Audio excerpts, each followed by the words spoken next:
Good morning, Your Honors, and may it please the Court. My name is Norman Morris. I'm here today representing Officer Toby Hall on the appeal from the District Court's decision. I'd like to reserve 3 minutes for a rebuttal.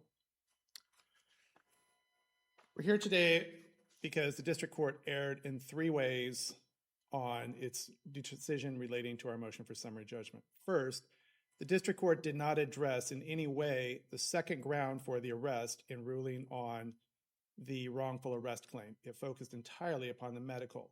The undisputed facts then are that there was a second ground for arrest, and that was the unlawful possession of a loaded concealed handgun. That fact is undisputed. The court appeared to have lumped that analysis into the medical analysis relating to the diabetes. That's improper. We would be entitled to qualified immunity at the very least on that under O'Dowen.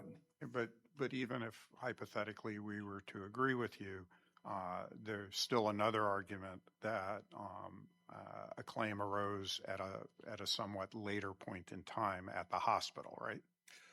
I think so. Your point about PC for the gun arrest doesn't deal with what might or might not have arisen at the hospital. that relates to the second and third bases for the errors. The first error is the wrongful arrest. He had probable cause to arrest him. That is undisputed. Plaintiff himself, Mr. Gomes, admitted he did not have a concealed weapons carry license. He told the officer during the stop where the weapon was. The officer located it. It had a loaded magazine in the well, therefore is deemed a concealed handgun under California law. That gave him the ability to arrest him. So as far as the first cause of action to address today for the wrongful arrest, the district court erred. It, again, attempted to use the analysis for the diabetes instead and focused it exclusively on the diabetes. Turning to the second and the third, the second relates to the state-created danger doctrine, and that does relate into the diabetes. That does not relate to the weapon at all. As to the state-created danger, again, the Supreme Court erred because it focused on the facts of what happened later. We did not place, and the facts show, we did not place the plaintiff in any different situation than he would have been in otherwise at the time of the stop. So I don't really understand that argument. You stopped him, he complained, you took him to the hospital, and then, according to plaintiff, you learned that there were no drugs and alcohol in the system, and yet instead of taking that and knowing that meant that there was a big danger here, you took him back to the station. So I don't understand why that's not a viable state-created danger circumstance. Certainly, and actually the issue that you just referenced with the alleged statement at the hospital, that's one of the key issues on appeal that the district court erred on. There is no evidence whatsoever to show, no independent evidence whatsoever to show that any tests were performed at the hospital. Okay, but first of all, there's no factual dispute that there was a blood and alcohol screening, right?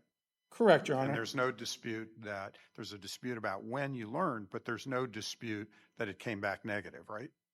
Correct, Your Honor. Okay, so then you have his statement in the depot, and then someone came over because I had my eyes closed. They said, no, we couldn't find any drugs or alcohol in his system. I think this is in several places, but I'm looking at 3 ER 257.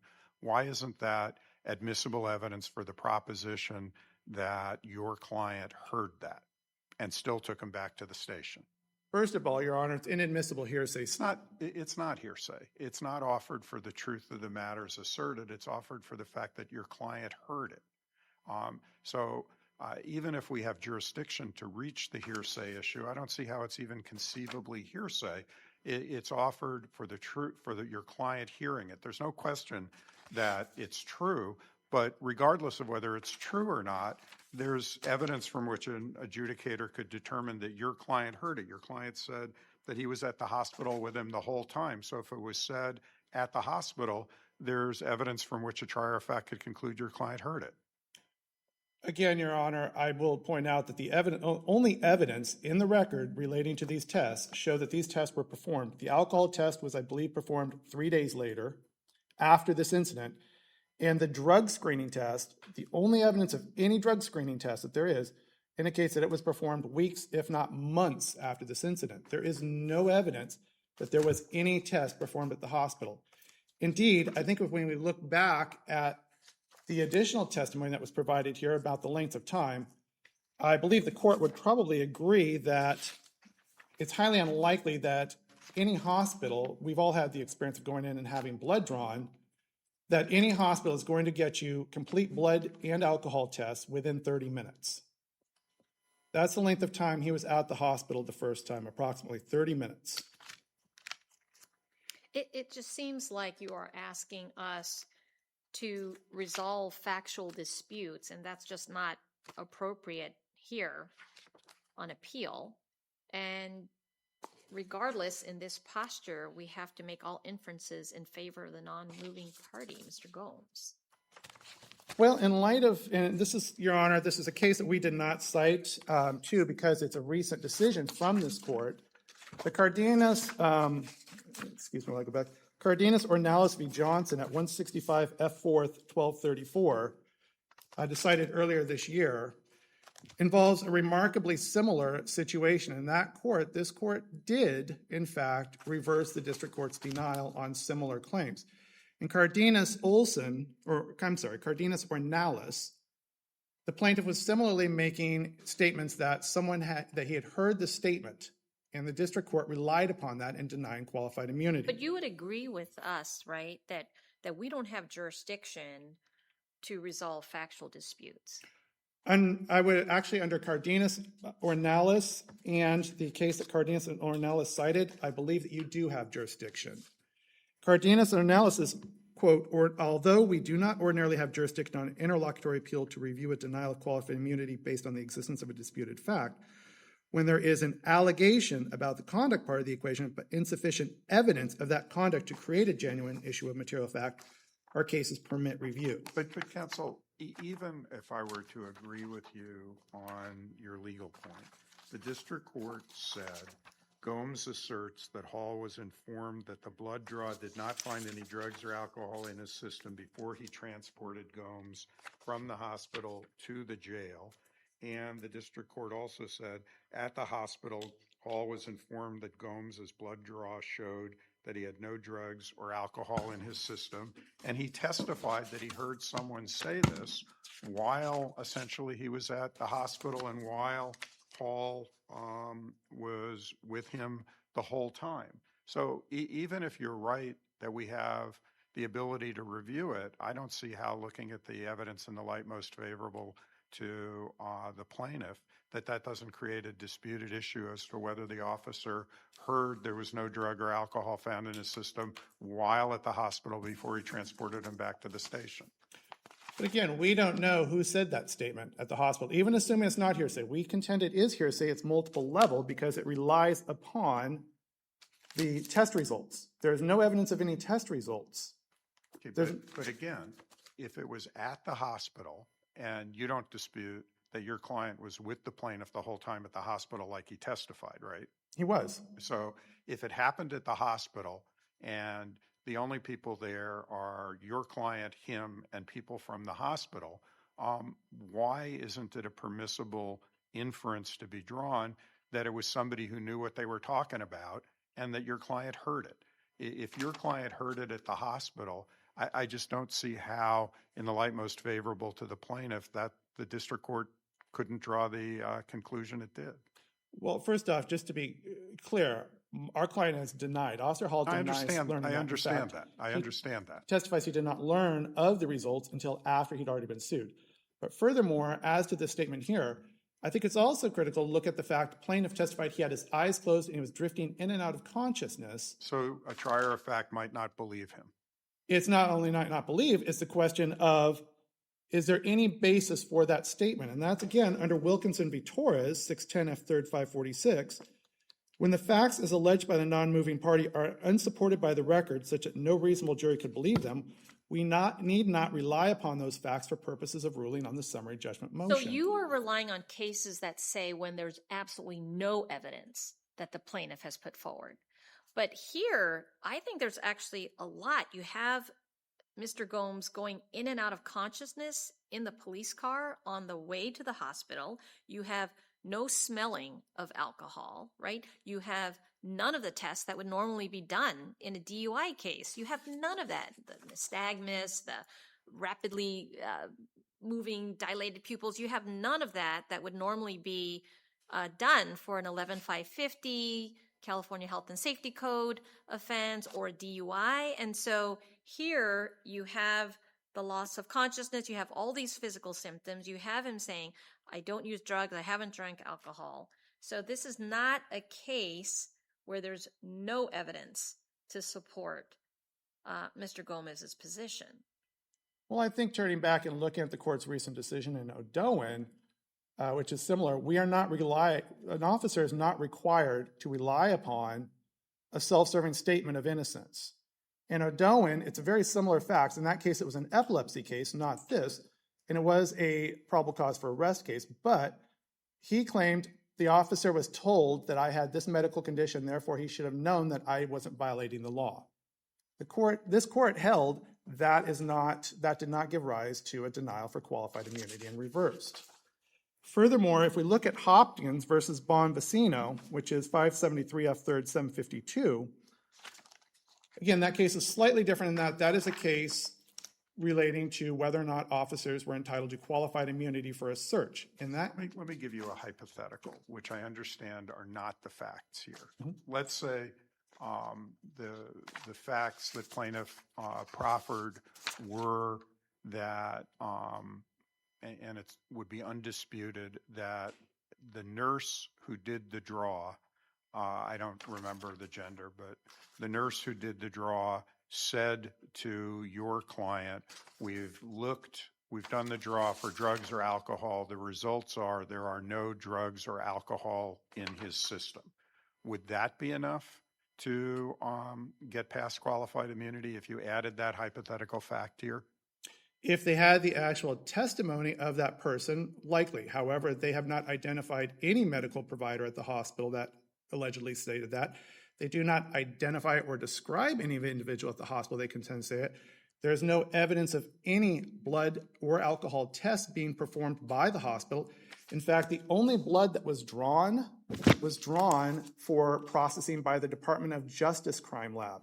Had the hospital actually done something with those blood tests, that would have interfered with the criminal chain of custody.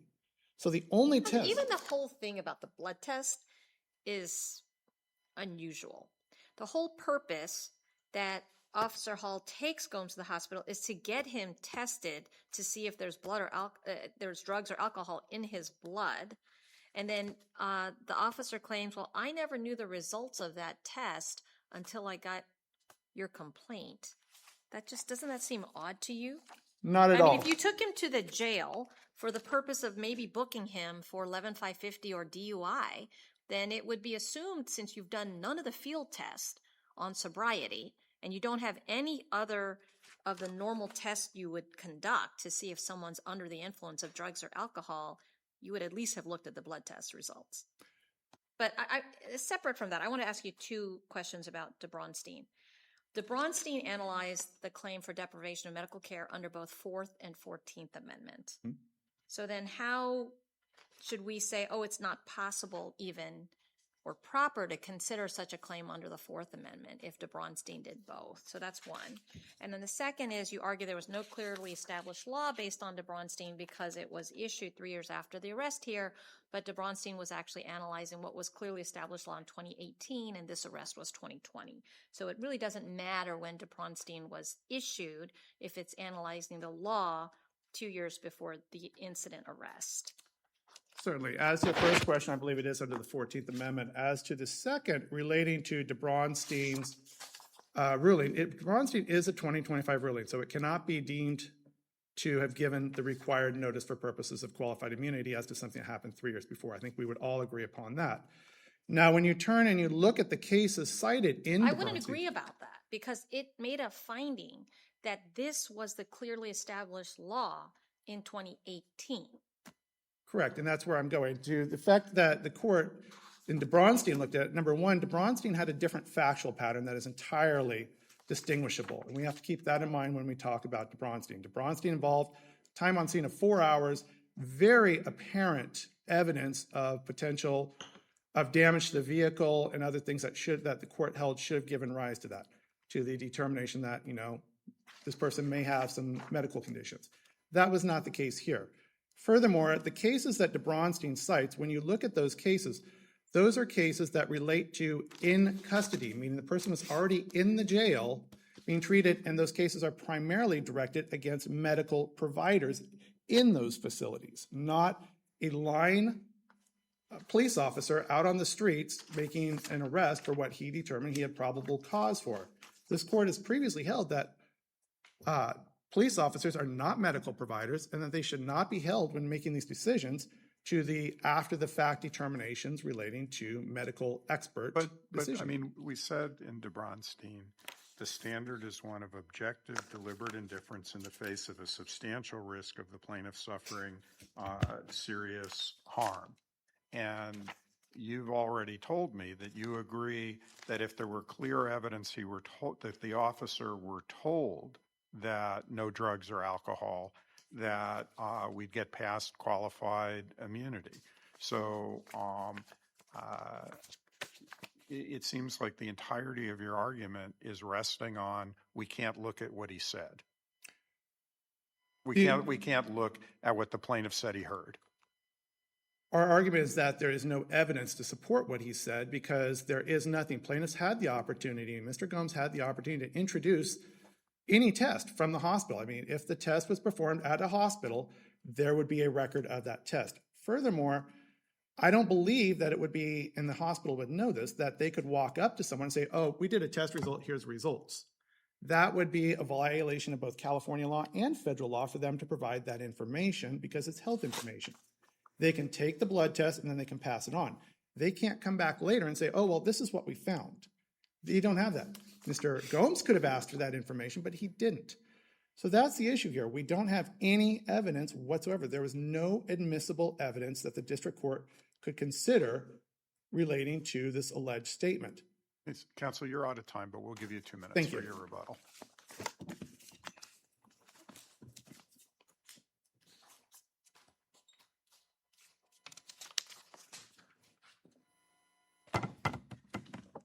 Good morning, Your Honors. Christian Contreras on behalf of Mr. Gomes, the appellee. May it please the court.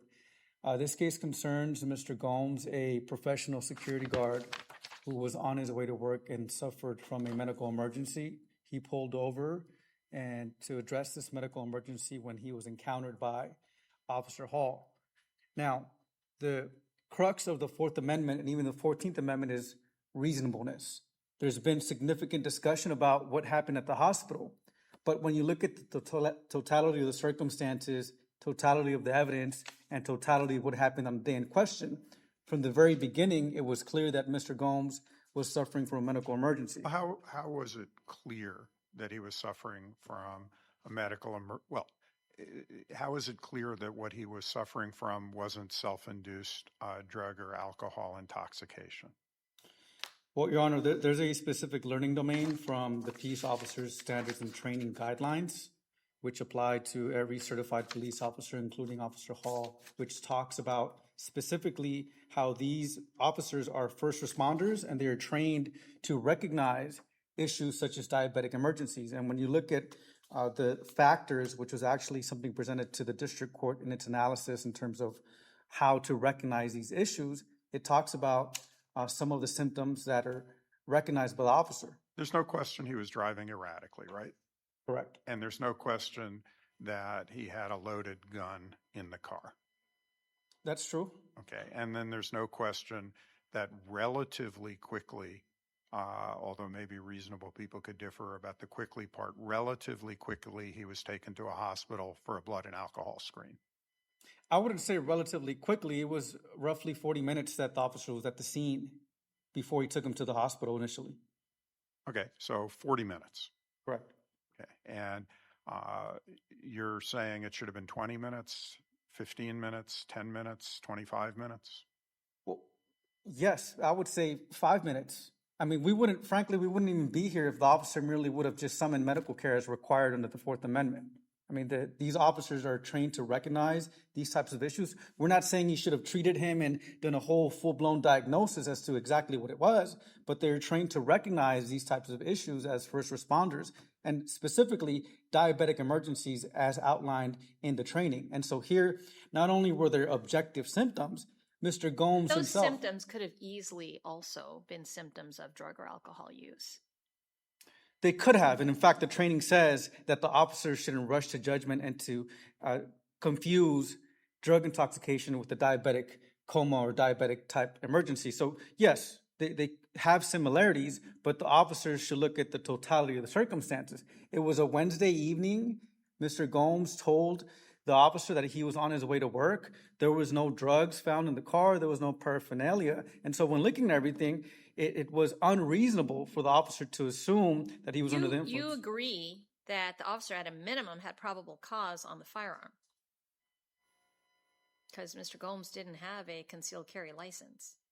After the fact, yes. What do you mean after the fact? So I mean, your client told him, I got a gun, it's here, I shouldn't have it loaded, I'm a guard, I should know better, but I screwed up. That's true. Okay, so, and that's not PC at the time? At the time he sees an illegally carried weapon, which the person admits scienter to, that's not enough for reasonable grounds to believe a crime had been committed or was being committed? Be that as it may, even if there is, I think that is probable cause, but even if that were the case, there's two issues on that ground. Number one, even if someone has committed a crime, the officers doesn't disregard their safety, their medical safety, and say, oh, look, they committed a crime, let me just take them to jail. I agree, those are different questions. Right. But you've answered my question about whether there was probable cause. Right, but the second issue with that is that the officers in California can cite and release, depending. But there's no obligation to, right? Right. And in this case, given whether it was drug-induced or something else, there would have been no possible reason for the officer to release your client on the highway, right? Not under this circumstance. Right. Well, that's what we're talking about here, these circumstances. Right. So not under the circumstance, but they're trying to bootstrap probable cause on a different unrelated issue to then try to justify the conduct as a whole, which is improper. You still have to render aid and provide medical care and at least summon medical care. But you concede that you haven't provided any evidence that the officer lacked probable cause based on the firearm. I would agree. I would agree. So then that would then give us jurisdiction to review whether the district court denial of qualified immunity as to the Fourth Amendment unlawful seizure claim was appropriate or not. Because our law does say that if there's no evidence, then we can actually rule. Right. When there is no evidence, that's under the Foster versus City of Indio case that was cited in the Ornelas case that was cited by counsel. But here there is evidence that I think, frankly, the gun issue is a red herring. No, it's not. It's the basis of probable cause for the arrest. And you've just conceded that you have no evidence against that. So then we have jurisdiction to say that was improper not to grant qualified immunity on the Fourth Amendment claim for unlawful seizure because of the valid probable cause to arrest based on the firearm. Right, but when looking at the officer's account, the primary reason for the detention was because of his mistaken belief that... You can have dual causes for an arrest. You can have probable cause for multiple offenses. You can, but you have to look at it whether it's reasonable or not. Was it reasonable to detain him for that length of time just because of a firearm that was in the vehicle when he's suffering from a medical emergency? And so I think that's the main issue under the Fourth Amendment. Right, but you're raising a different point. But let me also say, you're seeming to say that your failure to provide medical care is a Fourth Amendment claim, but you've also argued it as a 14th Amendment claim, but that only applies to pretrial detainees, which Mr. Gomes was not. So do you concede that 14th Amendment is not the appropriate amendment to rely on for your medical care claim? I personally wouldn't necessarily concede that, mainly because of Braunstein and what Braunstein said in terms of how these claims could be analyzed.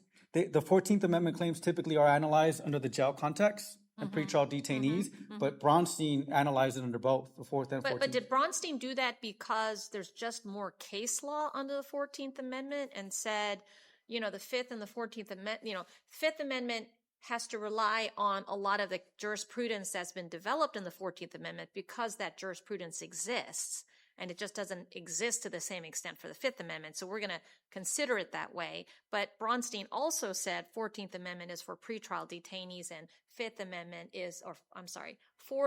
is for people who are being detained during the course of an arrest. Right. So the main case is Tatum, which talks about Fourth Amendment. But I think the reason why Braunstein reasoned the way it did is because it was looking at a body of law to determine whether it was clearly established what an officer must do under certain circumstances. And when you're looking at the 4th and 14th Amendment, it's been clearly established for significant time, well before this case, that an officer has to provide objective care. It doesn't have to provide actual care, but summon medical care or at least do something to render aid immediately when it's clear that the person is suffering from a medical emergency. So whether it's an actual claim, let's say that the case proceeds to trial, I don't think Braunstein is saying it has to fall under either or. Braunstein was saying that under the body of law, which qualified immunity can do, it doesn't have to be just one specific case. It could be a body of law. Under the 4th and 14th Amendment jurisprudence of the Ninth Circuit, officers are on notice that they have to provide objective, reasonable care after arrest. Counsel, I want to turn a minute to your friend's statement that when your client was first taken to the hospital, there's no record of any test being performed. Is that correct? An actual medical record? Yes. That's unclear. We have the medical records from the actual hospital, whether it reflects the actual, there is a medical record which reflects that he was there, he was taken. Whether the actual medical record reflects the reading, that's unclear. But I think that also goes to, frankly, I think the heart of my argument, and I respectfully state that this court lacks jurisdiction to even hear this appeal. I know there's an issue with the Fourth Amendment about the probable cause, but as a whole, their main argument is the linchpin of their argument is, oh, well, this statement is hearsay. I believe it's non-hearsay. It's being used to show. I agree with you. It's not hearsay. It's being offered to show that somebody heard it. Right. But would you agree with me that if there were no evidence of any kind and the district court found a fact based on no evidence of any kind in the record, that would be a legal error that we had the right to review? I think it depends on the evidence. Because there is a Ninth Circuit case which addresses that, and that's what my friend here was discussing in the Ornelas case. The Ornelas case discussed the Foster versus City of Indio case, which completely different facts about how. Yeah, so let's say here, hypothetically, obviously the district court didn't do this. The district court said the plaintiff testified in his deposition that the officer said, I've heard the results, you have no drugs or alcohol in your system. And there was nothing in the deposition that said that. Would we lack jurisdiction to review that? The district court just misquoted the deposition entirely. And we have the transcript, and it's clear that that wasn't said. That would be more of a legal error. I agree with you. But here we're not dealing with the legal error. We're dealing with sufficiency of evidence, which Johnson prohibited. And the whole progeny of Johnson, even George versus Morris, there's multiple Ninth Circuit cases which talk about that it's improper for this court in an interlocutory appeal to review the sufficiency of the evidence. And the sufficiency of the evidence is what is being done here in terms of whether it's admissible or not. The court looked at it, but I think, frankly, the bigger issue with just focusing on the statement, the district court relied on 5 material disputes of fact. This is ER 89. It talked about the first dispute of fact, whether Officer Hall observed Gomes blocking traffic. Can I just get a clarification on exactly what there's no evidence of? If I look at ER 277, it's a summary of care provided by Cottage Health, so, the hospital, and it says, was actually here for legal blood draw first, taken to jail where his blood sugar was checked and found to be over 600, so was returned here for evaluation. So it does support that a blood draw was done first. Presumably it was not for the blood sugar because they did that at the jail. So presumably that was for either the presence of drugs or alcohol, right? That's correct. Okay. And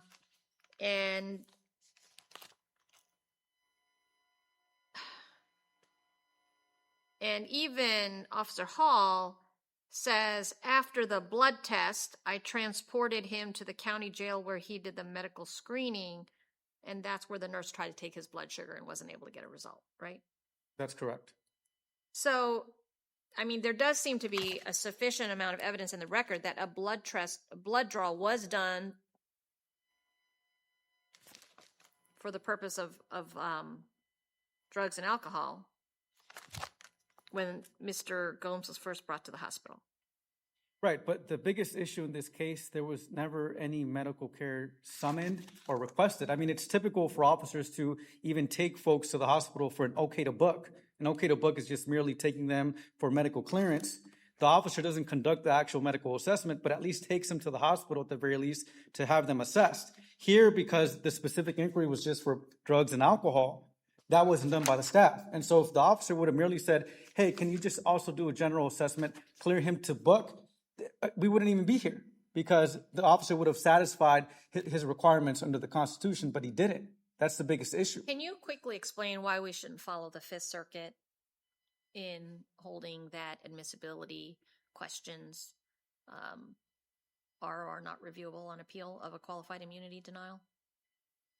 Yes, because there's plenty case law. Supreme Court jurisprudence, first in Johnson versus Jones. That's the Supreme Court case. And then in the next term, it decided Barron's. But there's significant Ninth Circuit jurisprudence talking about how this court cannot review sufficiency of evidence. The state of Anderson versus Marsh.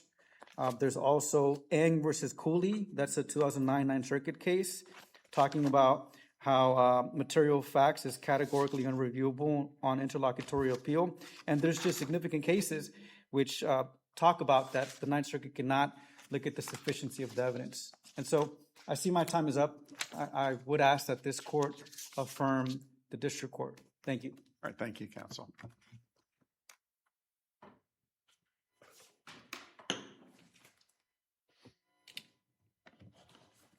Thank you, Your Honors. One of the points that Mr. Contreras just raised was that the officer didn't do anything on the scene, basically. He should have provided care. I think what we have to remember, and this goes to the second issue that we raised about putting the state-created danger. We did not put him in any greater danger than he was already in at the time. If you look at Mr. Gomes' own testimony, he stated he had stopped taking his meds months before, had not sought any medical care for months, despite knowing his condition, had been suffering adverse conditions that day. And this is also in the record, if you look at the report of the incident, he did not state he was on his way to work. He said he thought he was down in LA near a baseball arena, I believe. So that is there.